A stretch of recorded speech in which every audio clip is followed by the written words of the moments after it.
Kelas tartil itu ada tahfidnya enggak? Ada. Yang kedua, nanti selanjutnya juga ada kelas pasca tartil. Ini bagi yang memilih tahfidz atau mungkin entah tahfidz dan terjemahan dan tahfidz aja, terjemahan aja enggak, kecuali terjemahan aja. Terjemahan aja pun juga tetap ada tahfidz, gitu ya. Terus yang terakhir kelas tahfidz. Loh, kok kelas tahfidz Ustaz? Kelas tahfidz itu maksudnya kelas yang waktunya di luar kelas tartil. Nah, maksudnya ya, ada jam tambahan. Insya Allah mabum ya. Jam tambahan itu macam-macam. Ono sing 30 menit, 60 menit, 180 menit dan seterusnya. Yang pertama untuk kelas tartil itu ada tahapan 10 menit hafalan, betul nggak? 5 pembukaan, terus 10 menit hafalan. Hafalan ini kita atur, kita bagi 3 menit murojaah, 7 menit ziyadah atau setor. Ulang lagi, 10 menit pembagiannya bagaimana? 3 menit murojaah, 7 menit setor. Ziyadah atau setor. Enggak ziyadah toh, tapi ziyadah atau setor. Artinya bisa jadi aktivitasnya ziyadah aja, bisa jadi aktivitasnya setor aja. Tergantung situasi dan kondisi dan mood. Bisa nek Madiun enggak ono ya. Lanjut. Ini 60 menit pasca tartil. Pasca tartil itu apa? Benar, setelah munakosha tartil. Maka pengkondisiannya 5 menit pembukaan, 10 menit penjagaan tartil. Ini kalau di buku modul itu dibalik. Jadi kalau ini kan biasa kita mendahulukan hafalan gitu ya. Kalau pasca sekarang kita arahkan untuk didahulukan tartilnya. Oke ya. Kalau di Madiun masih gimana? Anunya, Pak Rois? Belum ke situ ya? Belum sampai arah situ ya? Belum sedetail itu kan? Belum sedetail itu. Nah, sekarang di detail itu. Nah, ya. Sehingga nanti mengarahkan para supervisor itu nanti yang pasca itu tartilnya didahulukan. Ini bukan tanpa alasan, ada filosofinya. Gitu ya. Artinya pasca tartil ada yang seperti ini lembaga itu. Jadi gini Ustaz, tenang aja, di setiap slide itu akan saya berikan kesempatan untuk kita diskusi apa yang terjadi di lapangan, begitu ya, karena kami sangat paham. Kalau hanya menjelaskan teknisnya nggak usah gitu-gitu, tapi yang perlu dibutuhkan itu diskusi karena varian tahfidz itu sangat banyak, gitu ya. Di 60 menit ini 5 menit pembukaan, 10 menit penjagaan tartil itu harus ada, mutlak harus ada, karena di sini ada beberapa hal yang perlu yang menjadi alasannya. Yang pertama, bukan apakah kita ingin anak-anak setelah menguasai gharib tajwid hilang begitu saja? Ya. Tidak kan? Harus diulang lagi tuh biar gak hilang dan terus melekat ke anak-anak. Jangan sampai dulu pernah, lah itu gak enak tuh bahasa dulu pernah.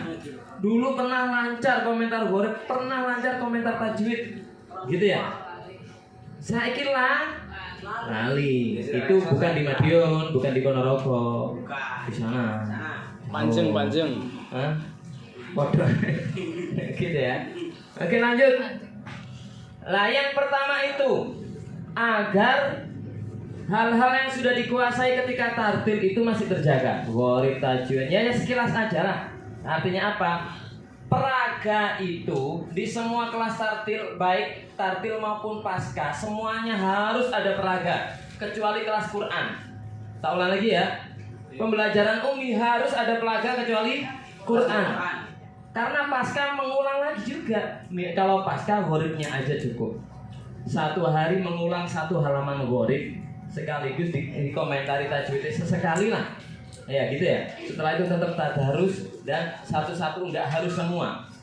Nah, yang tujuan yang kedua adalah untuk menjaga ritme hafalan. Karena pada umumnya gini, ketika kelas itu sudah pasca tartil atau sudah munakosha tartil, masuklah di kelas tahfidz, yang sering terjadi gini. Pertama mungkin kualitas bagus, lama kelamaan kayak tadi yang saya sampaikan itu loh. Mulai nih minimal tempo lah. Tempo mulai cepet kecepetan, celaka lagi gurunya melok kecepetan, nggak sadar mulai cepet. Karena cepet mulai leler ngaji nih. Apalah nih, mulai hurufnya gak jelas-jelas gitu loh.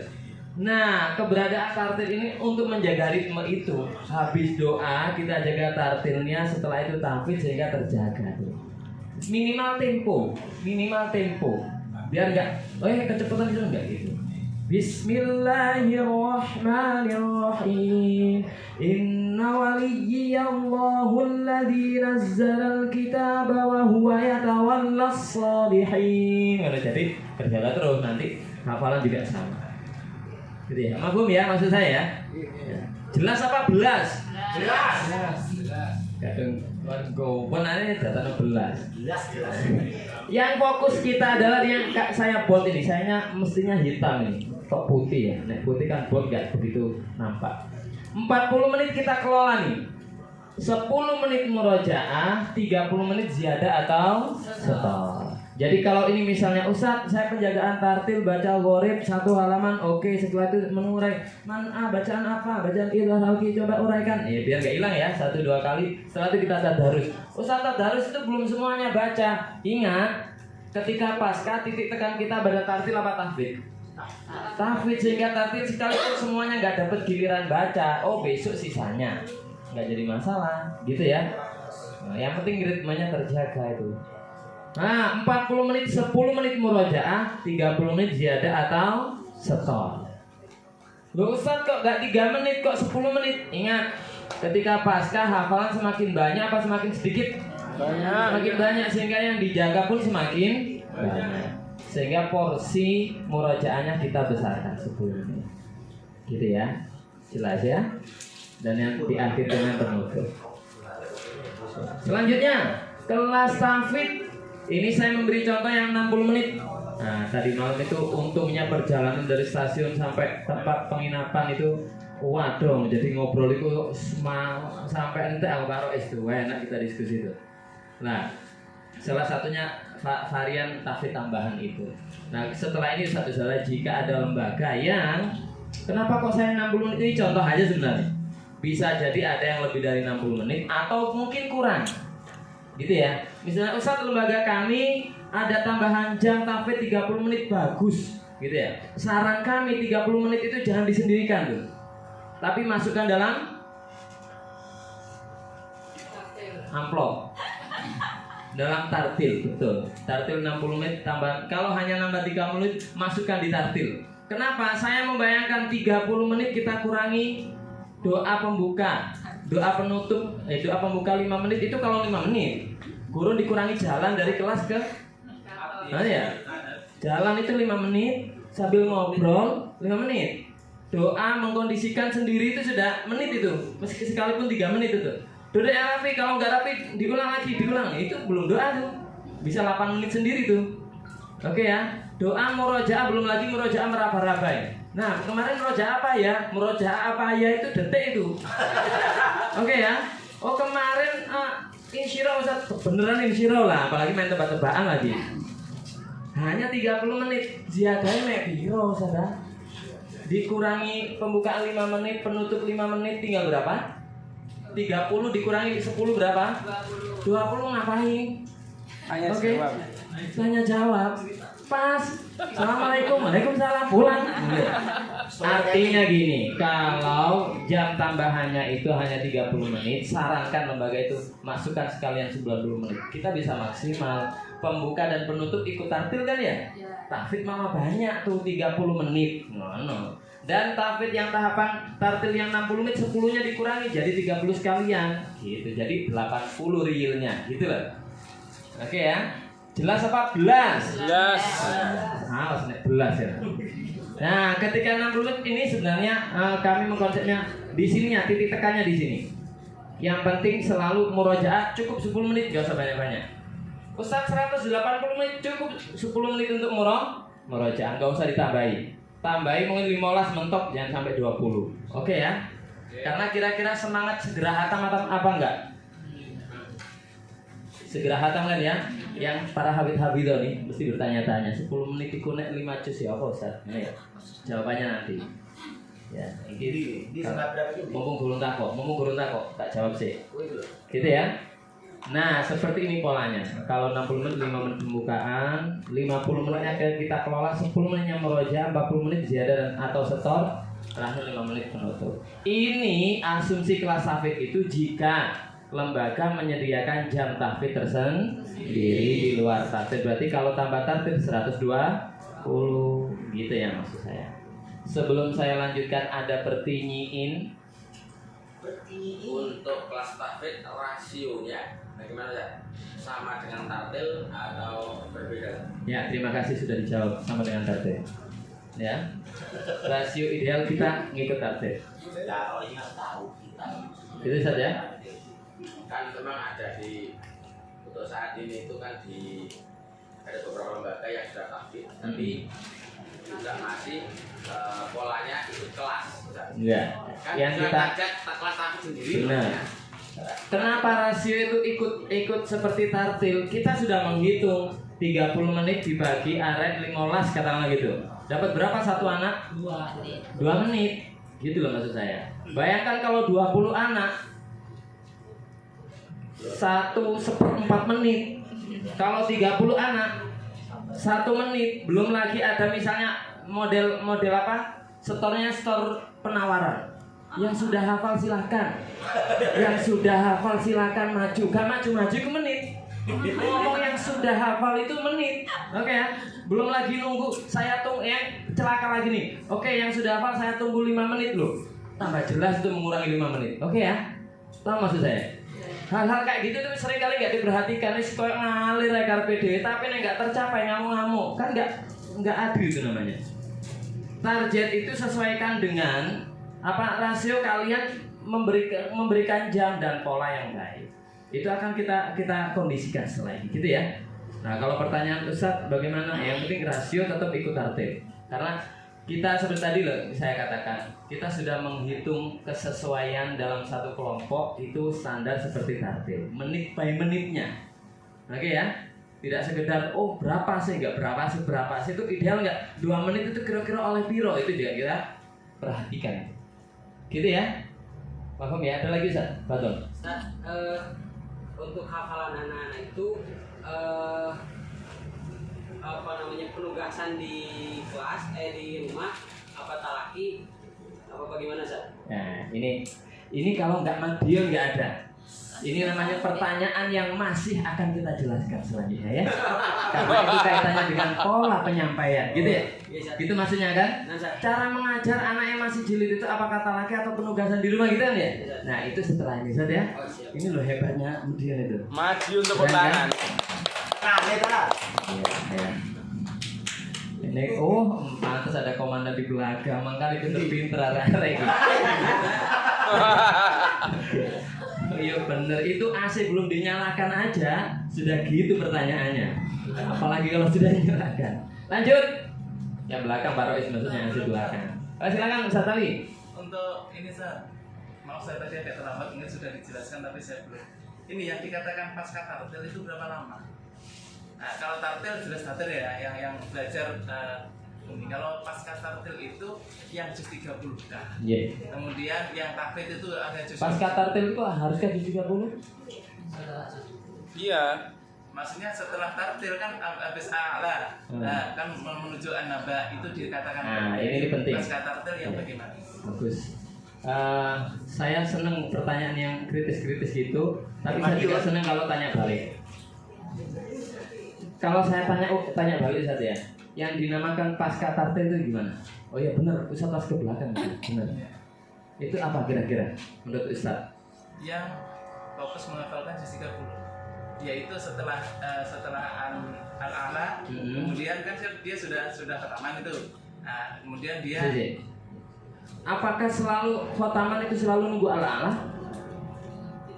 Target dasar itu. Target tartil kan sampai a'la. Oh iya, tartil. Tartil kan a'la. Setelah a'la dia khataman, habis khataman tartil, nah dia baru mulai ke tartil. Nah, ini penting. Ini berarti mindsetnya harus kita luruskan.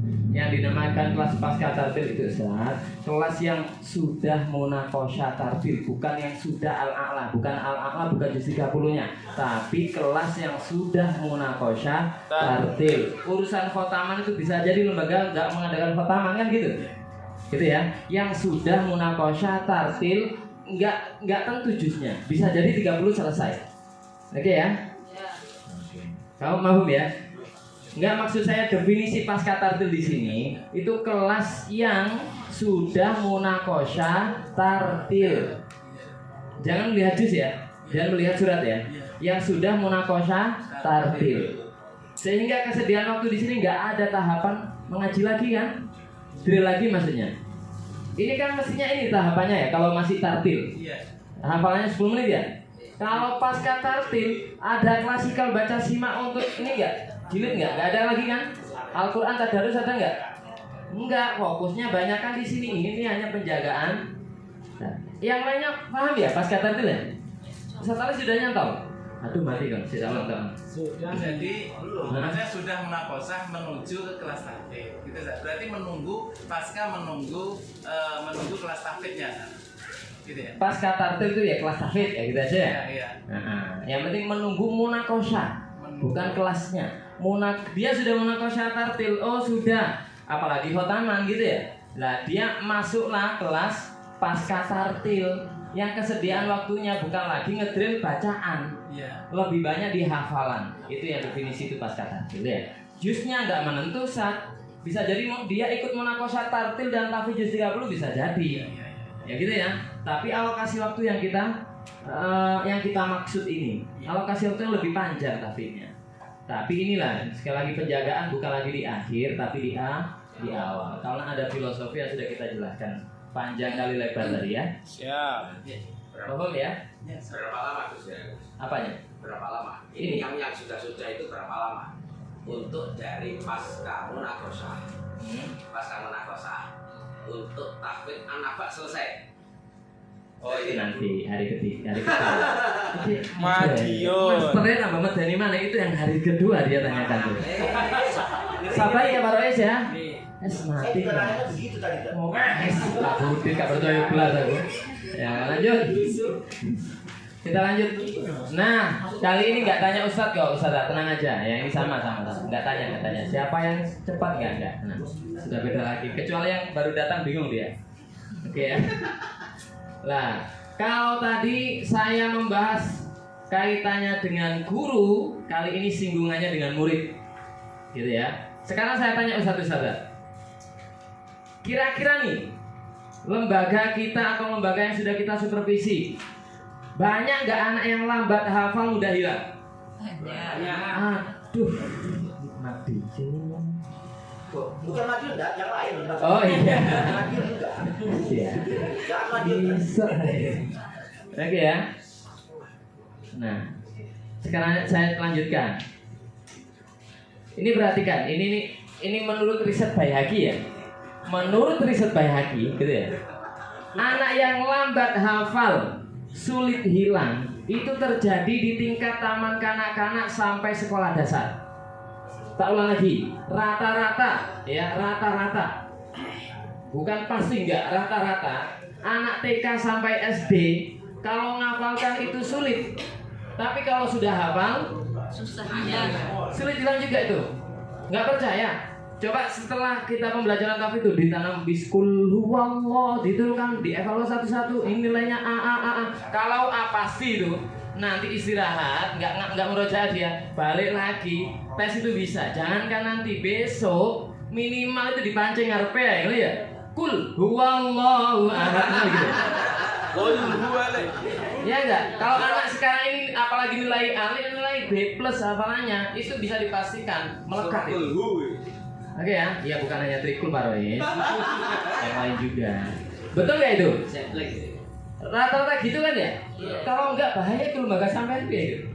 Oke ya. Selanjutnya, kalau ini sebaliknya, cepat hafal tapi cepat hilang. Kalau ini TK sampai SD, ini mulai mana? SMP. Nah, tingkat SMP sampai taman kawak-kawak. Oke. Cepat hafal tapi ya nggak percaya, sini SMP terlalu dini lah. Kawak-kawak kita sertifikasi tuh. Coba baik teman-teman, 7 tahapan pembelajaran, pembukaan, gawaya, persepsi, penanaman konsep. Yuk kita break 10 menit, gak usah sesuai. Balik banyak musonif sudah. Pengarang itu banyak sudah. Ustaz nggak apa-apa kan, ini nawar-nawar modelnya. Ya nggak apa-apa, yang penting muni, gitu. Oke ya, itu sebagai bukti. Ini podo sampai pepatah yang menyampaikan itu, kalau belajar di masa muda seperti mengukir di atas batu. Memang sulit dia menempahnya, tapi kalau sudah terukir sulit juga hilangnya. Kalau ini mengukir di atas air, gampang nulisnya, tapi yang gampang hilangnya. Sepakat gak itu? Satu. Sehingga apa Ustadz? Ketika kita menjadi pengajar Al-Quran ini harus disadari. Ketika anak-anak di anak TK SD, makanya umumnya gini, ketika dia kesulitan ada dua model penampakan anak-anak kita tuh. Yang pertama, yang dia merasa kesulitan banget itu yang pasif nih, yang nggak mau daripada aku protes, mending aku menengahi, aku ogah-ogahan dia karena merasa kesulitan. Itu dua kemungkinan. Ya, kalau yang anak yang pasif, dia turu-turuan, males, diulang-ulang lagi, aduh, angel, ngerti tak? Atau yang protes gini, Ustadz, sulit ayatnya, bukan gitu? Ustadz, sulit ayatnya. Tugas kita apa? Apa mindset tadi? Tahfidz adalah ya kita ajak mengulang. Ayo diulang. Nanti kalau sudah kena, kamu sulit hilang. Itu tugas kita. Lah saya membayangkan gurunya malas mengulang, apalagi Murid. itu loh maksud aku. Yang namanya jiwa hafid dan muhafid itu. Gitu ya. Sepakat ya? Nah, makanya yang kita tumbuhkan itu bukan hafid loh, enggak, tapi dia mempunyai jiwa untuk yuk ngajak ngulang. Karena dia di usia tenang aja, kalau sudah hafal, wah, kita sudah menanam benihnya itu. Paham ya? Begitu sebaliknya ketika ngajar SMP, SMA, perguruan tinggi, taman wakawa gitu ya. Itu kalau anak yang ogah-ogahan ada dua hal itu. Kalau tadi yang anak pasif, dia akan ogah-ogahan, tidur-tiduran, malas karena merasa sudah hafal kan gitu ya. Tapi anak yang protes bunyi gini, Ustaz, ulang-ulang wis apa aku kan gitu ya. Itu kalau bukan di Madiun, bukan di Ponorogo, di lain jauh. Kalimantan, kita tahu Kalimantan mana? Oke ya, itu yang terjadi. Sehingga tugas kita, yuk diulang. Karena apa? Ingat, kamu itu cepat hafal tapi juga cepat hilang. Itu yang perlu kita tanam. Makanya diulang. Makanya sertifikasikan ulang-ulang lagi tuh. Apa 7 tahapan? Dikit-dikit 7 tahapan. Moto Umi diulang dalam rangka apa? Dalam rangka menjaga. Memang mudah hafal tapi juga mudah hilang. Itu yang harus kita sadar. Nah, kalau gurunya aja malas untuk mengajak murojaah, apalagi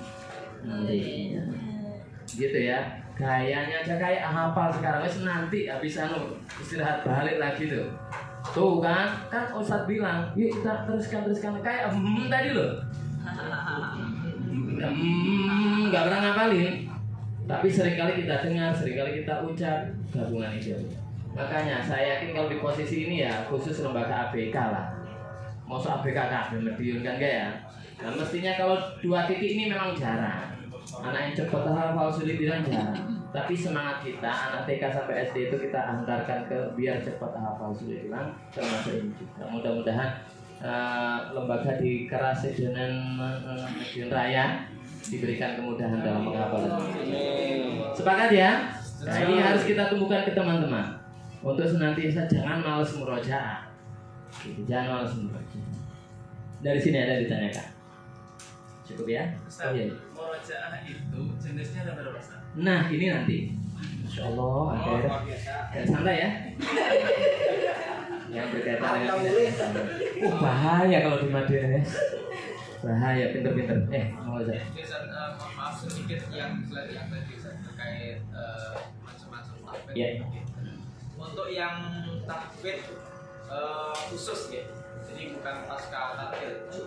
Yang tahfidz khusus itu kan kalau untuk tampil kan waktunya 1 minggu itu kan 4 kali. Nah itu kalau misalkan lembaga yang menyediakan program khusus tahfidz juga dan juga ada tampilnya sendiri, itu prakteknya harus nambah waktu dan apakah juga harus 4 hari juga Ustaz? Yang ditanyakan Ustaz ya? Mas Rukin. Ya, yang ditanyakan Ustaz Mas Rukin, ini yang pertama gini. Yang paling penting bukan perkara idealnya itu berapa waktu gitu ya. Berapa banyak waktunya, idealnya itu berapa hari Ustaz gitu ya. itu ada kaitannya dengan ekspektasi lembaga. Lembaga mintanya itu misalnya angan-angannya berapa juz. Oh, saya SD mintanya 20 juz, tapi nggak pakai tambahan jam. Ya nggak rasional itu namanya. Itu yang penting. Jadi menghitung ideal dan tidaknya kita lihat ekspektasinya. Kalau tanpa ekspektasi, Ustadz yang penting jalan dan yang penting lebih dari juz 30. Jangankan nambah waktu, gak nambah itu bisa. Oke ya, apalagi nambah. Idealnya berapa? Yang penting nambah itu sudah lebih baik daripada enggak. Oke ya, karena judulnya pun nambah. Nah, yang di pelatihan ini itu kita bagaimana mengkondisikannya, bukan pada titik itunya, tapi bagaimana cara penerapan pola penyampaian yang ditanyakan Ustaz tadi, sehingga bisa ideal bagaimana juz 30 itu menjadi hal yang biasa dilakukan, biasa dituntaskan. Itu ya. Kalau terkait itu penyesuaian aja. Gitu ya. Namanya juga tambahan, ibaratnya itu yang pokok sudah dibeli, bonusnya ya terserah bonus berapapun. Misalnya 6, Ustaz